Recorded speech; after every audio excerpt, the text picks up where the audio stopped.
So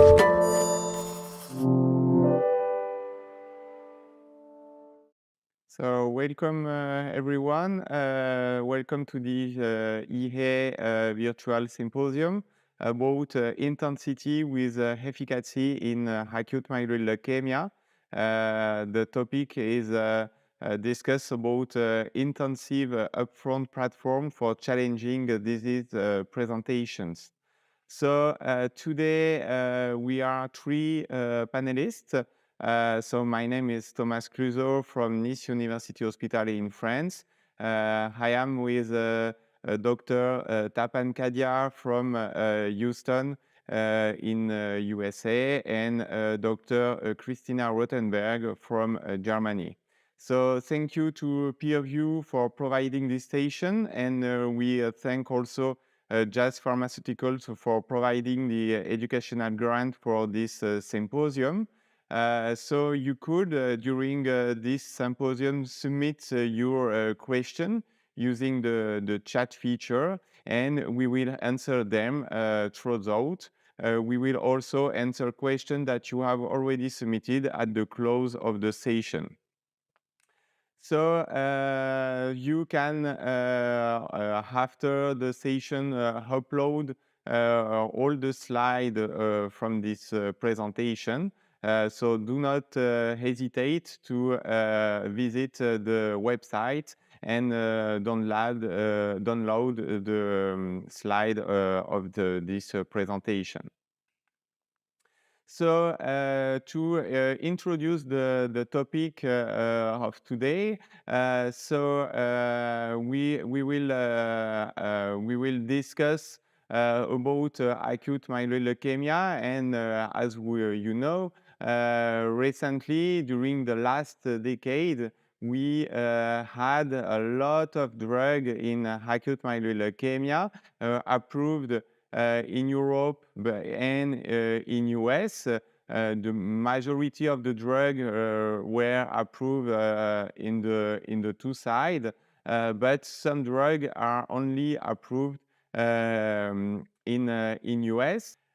So as you know, the classification were updated recently, and today we have several classifications. We could discuss maybe the major change of this classification. So first, there is the ICC classification for EML. So in the ICC, we recognize TP53 mutated EML as an entity of myeloid neoplasm. In this classification, we used 10% or 20% of blast counts to diagnose EML with a specific genetic signature. We eliminate MDS with excess blast 2 and introduce another entity called MDS EML. We defined MDS-related gene mutation and cytogenetic abnormalities to now define a disease classifier for EML. And history of chemotherapy and radiotherapy is now only a qualifier instead of a separate entity. For the WHO classification, also updated, there is some difference, but it's not a big difference between the two classification. So EML in the WHO classification, EML is arranged in two families: EML with defining genetic abnormalities and EML defined by differentiation. EML NOS is no longer applicable. So in the new WHO classification, there is the EML MRC disappear, but now there is the EML MR. This EML-MR is the secondary EML, and the definition is the secondary EML can arise from prior chronic myeloid neoplasm like MDS or MDS-MPN. It could be acute myeloid leukemia with myelodysplasia-related cytogenetic abnormalities, and it could be also EML from prior cytogenetic chemotherapy and or radiation therapy. So today we have the update from this WHO classification, and we have the update of defining cytogenetic criteria. So you have the list here on the left, and we introduce in this new WHO classification a mutation-based definition based on the set of 8 genes: AX6L1, BCOR, EZDH2, SF3B1, SRSF2, STAC2, U2AF1, and ZRSR2. And if there is one mutation, we could classify the EML as a EML-MR. And there is also an update of ELN, so the European Leukemia Net recommendation, and you can see it's the same. So there is a EML defining with recurrent genetic abnormalities, so as usual. We define based on the ICC a specific entity with a TP53 mutation. If there is between 10 and 19% of blasts, it will be MDS-EML, and if there is more than 20% of blasts, it will be EML. We identify the mutation, classifying the mutation with myelodysplasia, and after we have the cytogenetic abnormalities related to the myelodysplasia 2, and we have the other EML. Based on this new classification, there is an update also of the ELN risk categories. And you can see with the red arrow the major change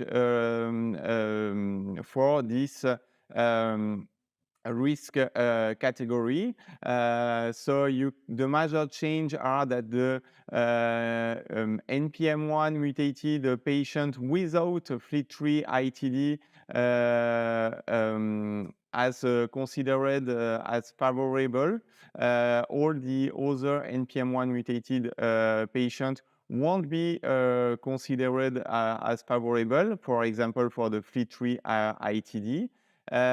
We introduce also the patient mutated with the gene related to the myelodysplasia, and you have the other change shown here. So today the recommendation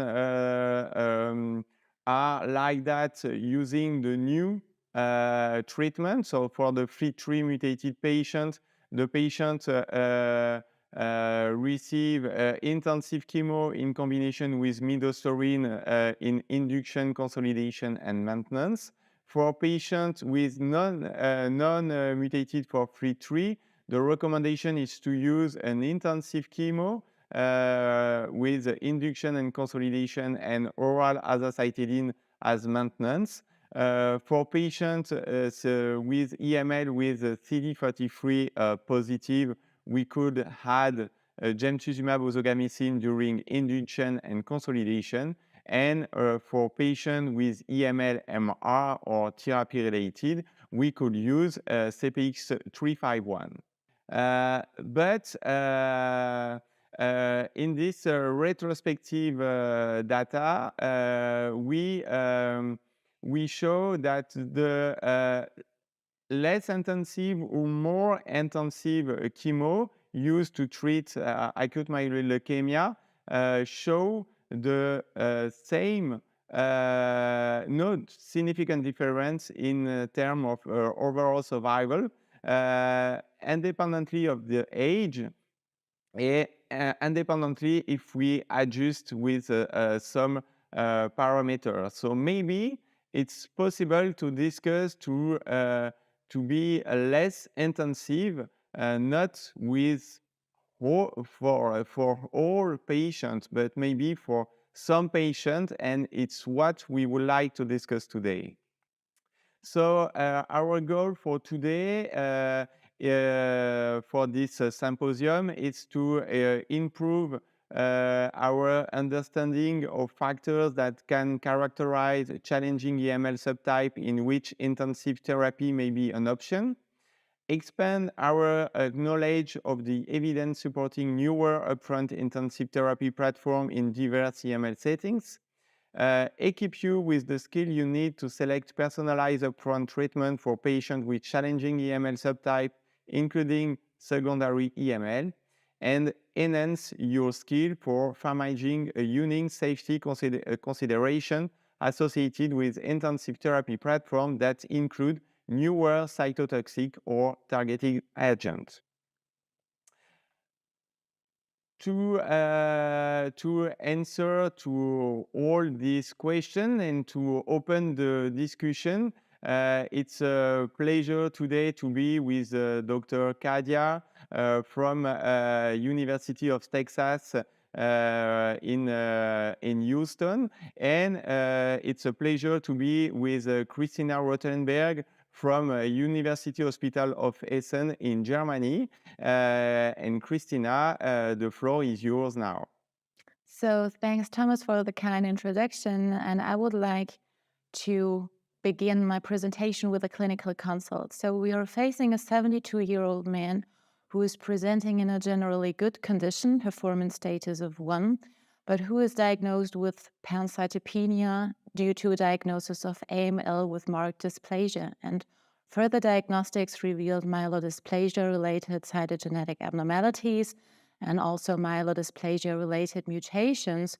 So diagnosis of AML myelodysplasia-related could be confirmed. So the question arises whether this patient is a candidate for intensive chemotherapy. For example, CPX-based induction or a venetoclax-containing intensive regimen, or whether we should rather go with a non-intensive approach, for example, HMA venetoclax.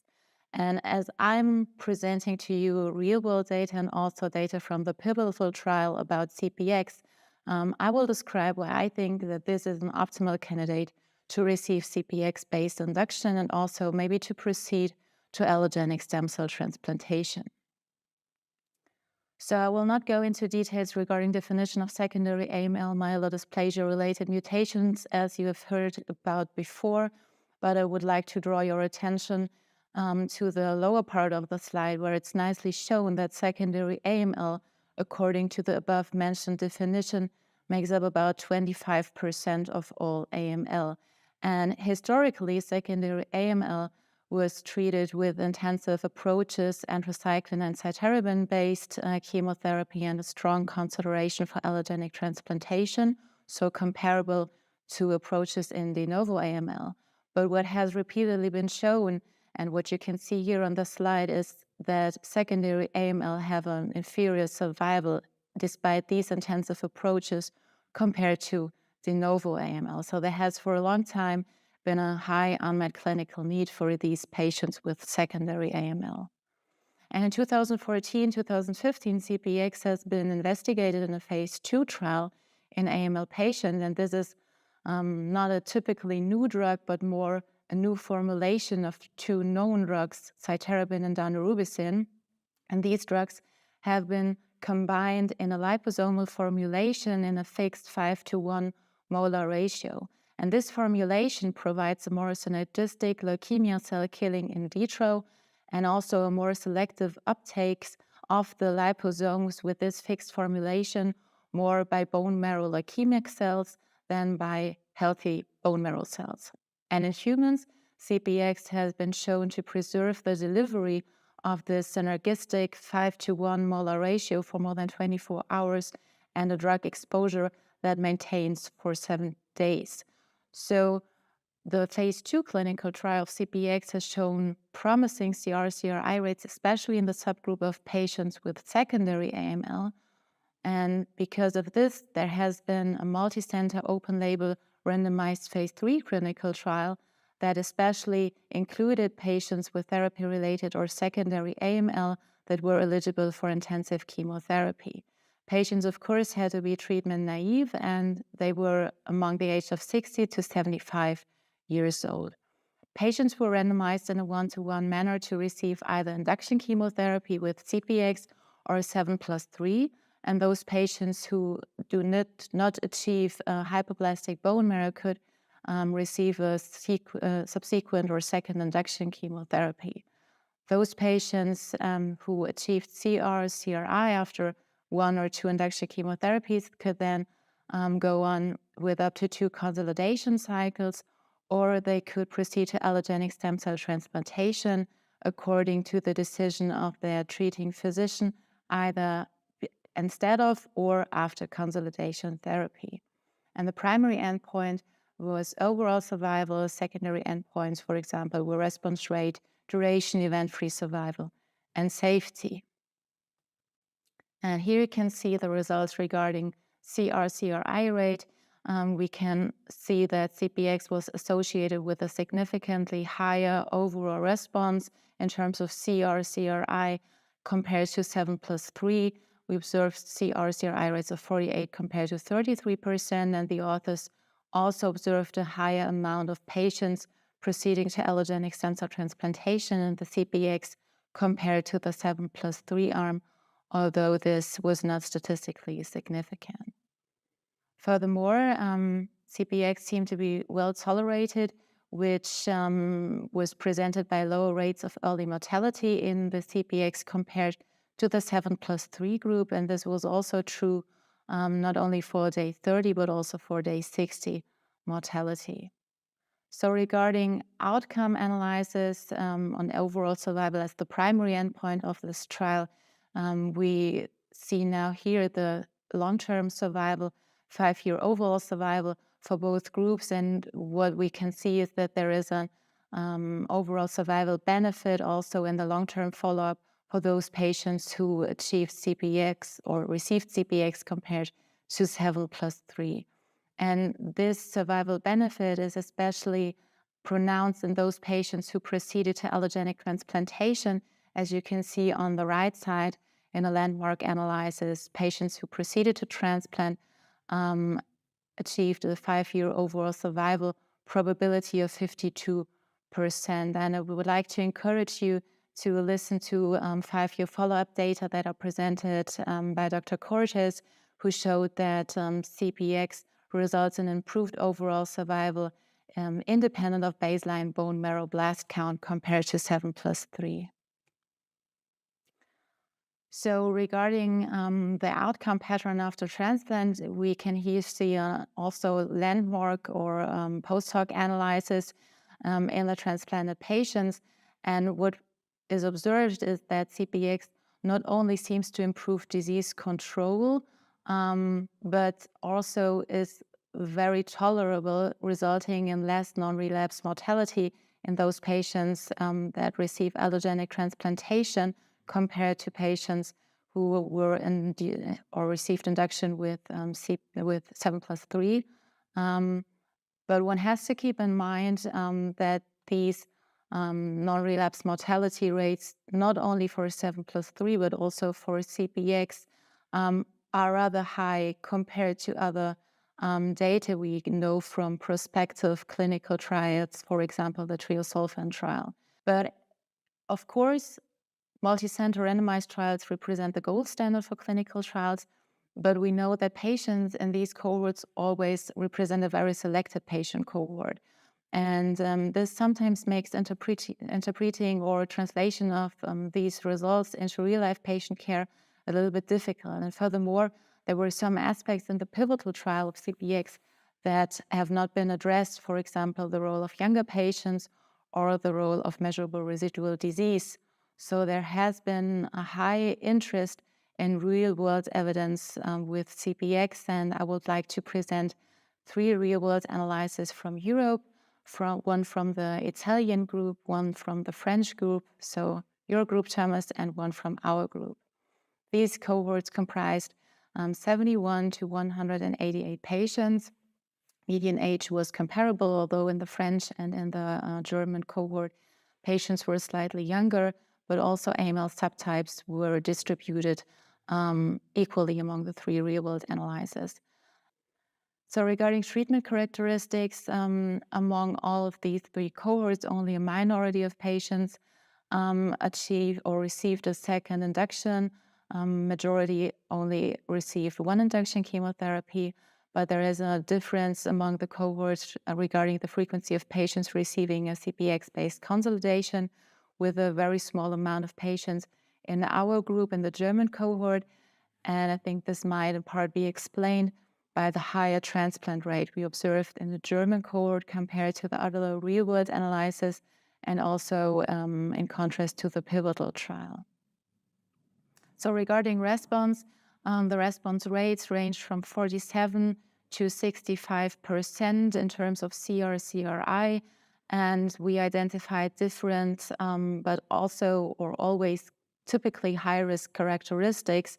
For example, complex karyotype and TP53 mutations in all 3 cohorts that were associated with a lower CR/CRI rate. As measurable residual disease was not addressed in the pivotal trial, this was of huge interest in the real-world analysis. And you can see in the German and in the French cohort that there were MRD data accessible of about 46% of those patients who achieved CR after CPX induction, and about almost 2/3 of patients achieved an MRD negative CR. So coming over to the overall survival in these 3 cohorts, we observed 1-year overall survival rate ranges ranging from 53 to 69%, but one has to keep in mind the rather short follow-up in all these 3 cohorts. So negatively impact on overall survival was shown for prior HMA exposure in the German cohort, comparable to the pivotal trial, and also adverse ELN genetic risk had negative impact on overall survival in the German and the Italian cohort, while the French cohort identified the presence of spliceosome mutations as positive impact with overall survival. So I would like to take a close look on the German transplant cohort. We observed a rather high rate of patients proceeding to allogenic stem cell transplantation, and the majority of patients proceeded to transplant without any further therapy. Only a minority received either consolidation, HMA, or salvage therapy as a bridging to transplant. So this resulted in a median time from induction to transplant of about 70 days. In the sake of time, I will not go into details regarding transplant toxicities, transplant characteristics, but I would like to address the transplant outcome. You can see 1-year overall survival, relapse-free survival, cumulative incidence of relapse and non-relapse mortality rates from 73, 71, 23, and 12% in the German cohort. But of course, please keep in mind the short follow-up of this cohort.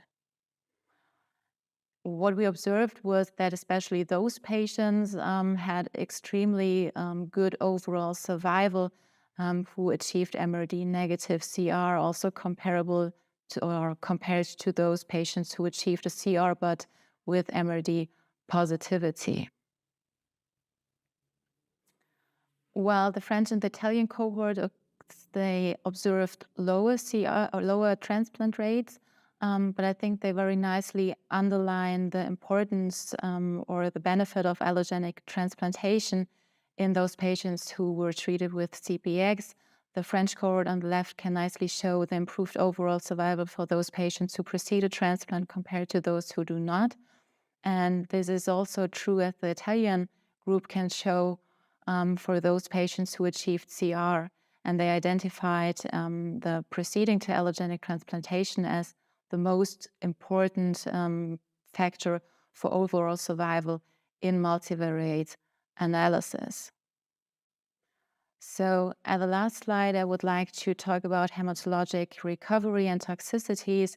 In all three cohorts, there was a blood count recovery observed in almost all of the patients after an average of about 1 month. And regarding grade 3 or 4 non-hematologic toxicities, mainly infectious-related complications were observed, including sepsis, including pneumonia, also including febrile neutropenia, while on the other hand, GI side effects or bleeding occurred rather infrequently. But despite these infectious complications, there was no excess observed regarding the early death rate on day 30, as you can see here on the slide. So I will come to my conclusions. I think we've seen CPX has been licensed in the US and in Europe since 2017, 2018 for adult patients with newly diagnosed therapy-related AML or AML with myelodysplasia relation without age limitation. And this approval was based on the phase 3 clinical trial I've talked about that included patients with the age of 60 to 75 years old, so patients that are patients like the one I presented to you at the beginning of my talk.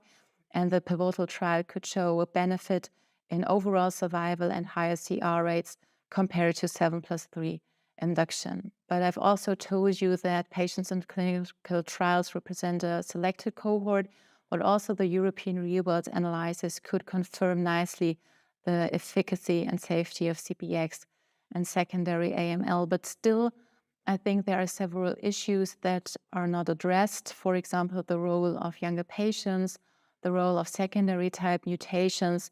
And I think we need further investigation, ideally, in prospective clinical trials. And I think the AMLSG 3018 trial, for example, will answer some of these interesting questions.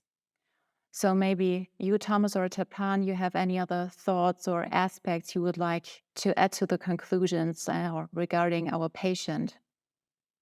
So thank you, Christina, for this great presentation. It was a great overview about all the data about CPX 351. So you show very well the data from the clinical trial, and I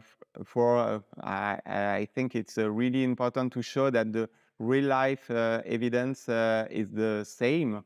And CPX 351, I totally agree with you, is a new platform to develop new combination treatment in the future in this setting.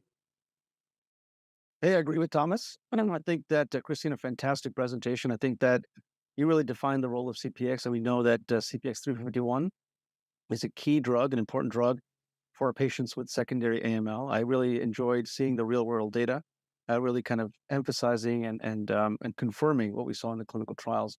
I think you bring up great points. I think that the importance of transplant and how they do post transplant and allowing drugs like CPX to get patients to transplant really will improve their survival. I look forward to combination strategies, including CPX 351. I think it's a great segue into the next section where we discuss the inclusion of drugs like venetoclax in the treatment of newly diagnosed AML, including those who are older and those who have secondary acute myeloid leukemia.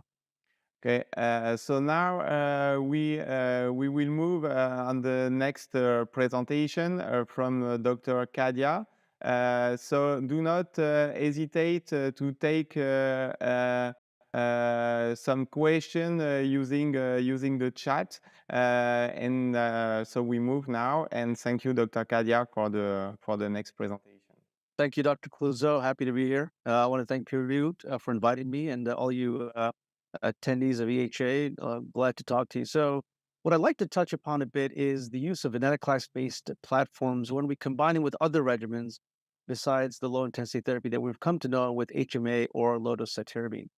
And so we know that the introduction of venetoclax in the treatment of acute myeloid leukemia has revolutionized the treatment from the days when we used to treat patients with older who were unfit for intensive chemotherapy with 5-azacitidine and decitabine, but we were routinely seeing rates of complete remission in the range of 18 to 20% and overall survival from 8 to 10 months. The addition of venetoclax to HMA and later to low-dose cytarabine actually dramatically improved those rates of complete remission, CR and CRI, with CR rates of 37%, and importantly, really improved the overall survival of these patients from around 9 to 10 months to up to 15 months. Now, a recent update at the ASH meeting demonstrated that ven and aza continue to show a significant overall survival benefit from azacitidine when combined with venetoclax. Now, what you notice, though, is over time, a couple things. Number one is that the long-term follow-up at 3 years old, that 3 years of overall follow-up, that the long-term survival was down to 23% from about 35 to 40% what we saw in the initial data. Still better than HMA alone. What they also demonstrated in the subgroup analysis is among those patients with AML-MR or MRC, as they defined it, that clearly the HMA plus venetoclax still shows a benefit over HMA in this really difficult subgroup of patients, which we frequently encounter who are older or unfit for intensive chemotherapy. So let's go back to our patient that Christina presented. Just a little bit of a tweak, a 72-year-old man who presented again with some weakness, fatigue, bruising, same patient. But this time, the patient has a slightly higher white count, 9.5, still pancytopenic in terms of low ANC, has circulating blast 45%. And if you look at the mutational profile, the karyotype is the same, but the mutational profile has ASXL1, SRSF2, TET2, a pattern we frequently see in the sort of a monocytic or CMML type picture. But now we have an NRAS mutation, potentially adding a bit of a proliferative mutation to that profile and giving a little higher blast count, higher white count, and very typical of what we would see in patients. So how would we address this patient? Which brings me to one of the other abstracts that was presented at the recent ASH meeting by Donor and colleagues, where they did a very nice analysis of the VLA-A study, looking at all patients treated with HMA and venetoclax compared to HMA alone. And they actually, instead of using ELN 2017 to distinguish or discriminate these folks, they based their outcomes on a classification system on 3 mutations: mutation P53, mutation in FLT3-ITD, or mutation in RAS, either NRAS or KRAS.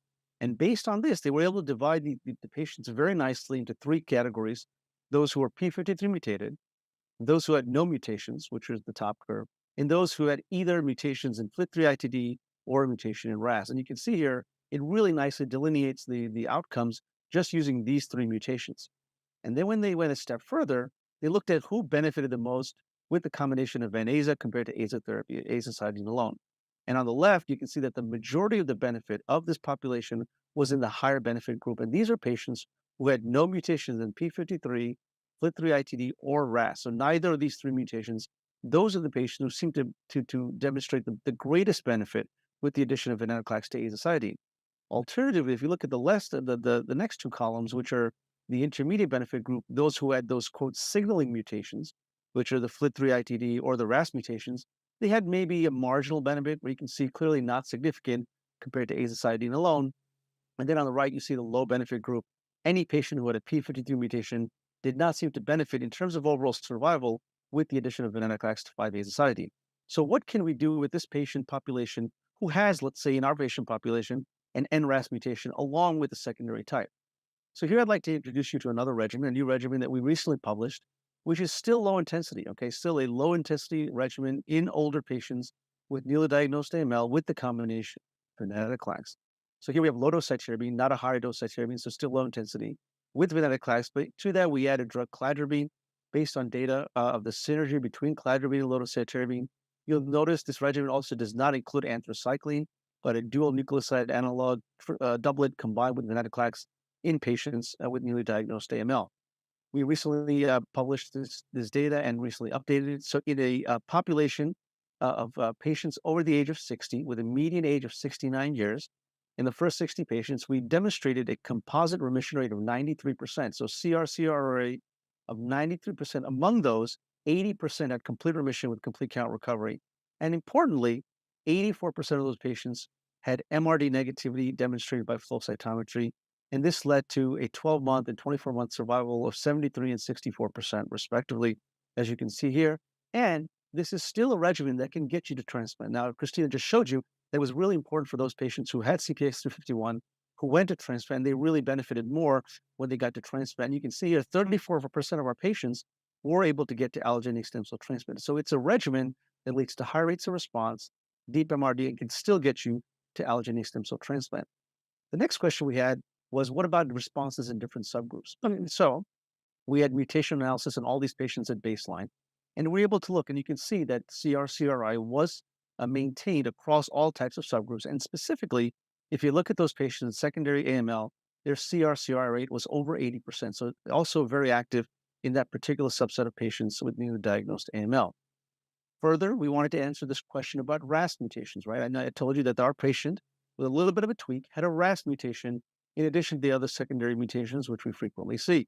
And you can see here, by far, the best therapy for patients who had RAS mutations, this is what this slide represents, is intensive chemotherapy using a high-dose cytarabine-based regimen. You can see the outcomes with HMA are listed there, with the median survival anywhere from 6 to 12 months.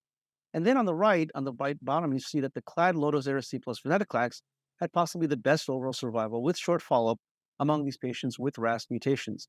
On the right panel, you'll see the response rates. Again, intensive chemotherapy demonstrates the highest rates of response among patients who have RAS mutations, but close thereafter is all the way to the right, you'll see the clad low-dose Ara-C venetoclax.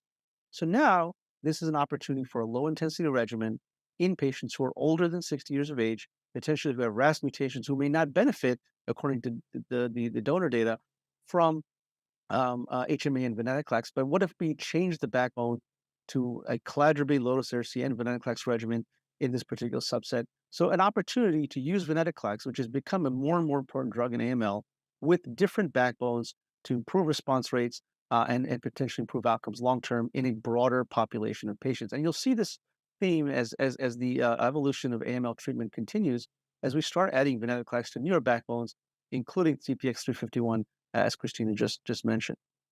Okay, so moving on from a lower intensity regimen with venetoclax, can we use venetoclax now with intensive chemotherapy backbones? Many groups have published some of this data. I'm going to dive a little bit deep into why we're using venetoclax and how it does improve survival in these patients and what we're trying to achieve with the addition of venetoclax. So let's take the same patient, but let's reduce his age. What if the patient was young? So same kind of presentation. Remember, secondary AML also occurs in younger patients. It doesn't have to be necessarily somebody who's in their 60s and 70s. So what if you had a 52-year-old man this time with subacute onset of weakness, fatigue, bruising, shortness of breath with exertion, fever? You can see the vital signs there, white count 9.5, again, peripheral blast. This performance status is good and has been good. He's been doing fine. He's a healthy man. He works full-time, has a family, but then he gets sick. So he has a great performance status. Ejection fraction 55 to 60%. Here it says 50%. Let's say it's a little bit higher. The bone marrow biopsy here, again, just as I mentioned before, the secondary type mutations, 3 karyotypic abnormalities, but notably, this is not one of those who have 17p deletion. There's no p53 mutation. There's no MECOM rearrangement, but he does have that NRAS mutation. So let's go on to see what happens.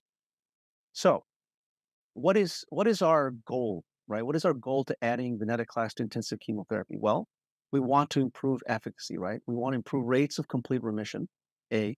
We want to have deeper remissions, right? We want to eradicate minimal residual disease with the intensification of chemotherapy, with the addition of novel therapies to intensive chemotherapy backbones. We want to do this in a safe way. We want to make sure that the regimen, when we add these agents, is still safe in a controlled manner, and we want to continue to reduce early mortality. Remember, the biggest reason for early mortality is lack of response. Those patients who are refractory disease are the ones who have the higher rates of early mortality. But we also need to make sure that we're safe when we're adding these targeted agents. And finally, we want these responses to be deep and durable. We want to reduce the rates of relapse. We want to be able to get these people to allogeneic stem cell transplant and ultimately cure these folks.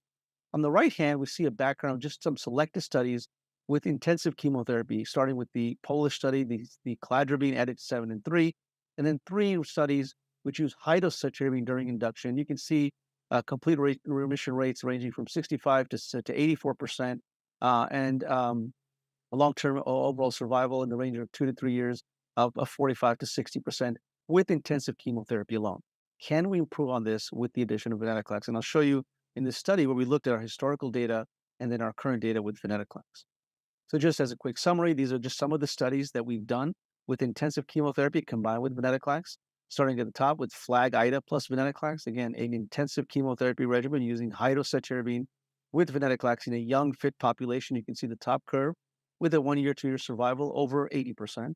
On the bottom, you see CLIA plus venetoclax, again, cladribine, hydroxycytarabine with venetoclax, only 7 days of venetoclax with a 1 to 2-year survival of 75 to 80%.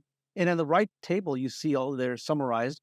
In addition, the data from Australia by Changchin Chua of 5 plus 2 plus venetoclax in older patients above the age of 60 with newly diagnosed AML. And what you see, what jumps out at you first is a rate of composite remission of 70 to 94% in this newly diagnosed population, with very high rates of MRD negativity, 80 to 96%, and a high rate of transition to allogeneic stem cell transplant. These are some of the goals that we wanted to achieve: deep responses, high rates of complete remission, and more patients going to allogeneic stem cell transplant. So we continued this analysis and looked deeper as to, for each subgroup, whether it be all patients, ELN favorable, ELN intermediate, and ELN adverse, what does the addition of venetoclax do for each of these particular populations? And you can see on the right that all patients, there was clearly a high rate of MRD negative response in patients who received venetoclax compared to chemotherapy alone. And you can see also that the biggest benefit, the largest benefit, was seen in those patients who are ELN adverse, which incidentally are often the patients who are also falling into the secondary acute myeloid leukemia subset. So the highest benefit in terms of rates of MRD negativity were among those patients who are ELN adverse. So now you have a proposition where among those patients who are fit, healthy, young, newly diagnosed AML, you want to make sure that you achieve the highest rates of response with the deepest MRD negativity. How can you do that? Well, potentially the addition of venetoclax to these intensive chemotherapy backbones to make sure that you have the best chance of achieving a deep response to get you to allogeneic stem cell transplantation. And that's the next slide here. So here on the right, we see the cumulative incidence of achieving or going to allogeneic stem cell transplant. And so on the right, the red curves both indicate the venetoclax-based therapy, and the blue curves indicate those without venetoclax. And you can see in the first curve that there is a higher rate of allogeneic stem cell transplant among those patients who received venetoclax plus intensive chemotherapy, and there's a low rate of early mortality and a cumulative incidence of death in that same population. So again, trying to achieve what we're trying to achieve: deep rates of response, high rates of MRD negativity, and more patients to allogeneic transplant, with the goal of translating this into longer term survival and cure. And here we see the rates of overall survival among patients who are intermediate or adverse risk. So those patients who are not favorable risk. EFS on the left significantly improved with the addition of venetoclax, and on the right, a significant improvement in overall survival among those patients who have the highest of the high risk, those intermediate adverse risk AML, who are young and fit for intensive chemotherapy. We see on the left, of course, that those patients who are MRD negative have the better outcomes. And again, a landmark from allogeneic stem cell transplant. Clearly, allo stem cell transplant, as Christina alluded to earlier, does demonstrate a significant improvement in overall survival and hopefully cure rate around 60 to 70% with longer term follow up with these particular types of regimens. Just a couple of examples. This is the CLIA regimen to get into a little bit of detail so I can show you what type of regimens are being used. Still anthracyclines. We're adding cladribine 5 milligrams per meter squared for 5 days with cytarabine 1.5 grams. But importantly, instead of the 28 day dosing of venetoclax that we see with lower intensity chemotherapy, only 7 days of venetoclax here on days 2 through 8 of each cycle. And you can see here a recent update of the intensive chemotherapy, CR/CRi rate of 96%. And so additional studies are also coming out, including newer backbones. We talked about the cladribine low-dose Ara-C backbone, some high-dose Ara-C-based backbones. But just connecting with the last talk, there's now a study with CPX-351 combined with various therapies on the VFAST trial here. As you can see, combining CPX-351 with venetoclax, as well as FLT3 inhibitors and IDH inhibitors based on your underlying baseline mutation. So I think lots of exciting data to come with intensive chemotherapy in combination with targeted drugs such as venetoclax. So thank you, Tapan, for this wonderful presentation. So thank you everyone to assist to this virtual symposium. I remember you could visit the website of peer review. You could complete and submit your post-test and evaluation for credits. I remember you could download the slide and practice aids. and you could watch for the rebroadcast of this event to be followed by the online activity in the coming weeks. Thank you all.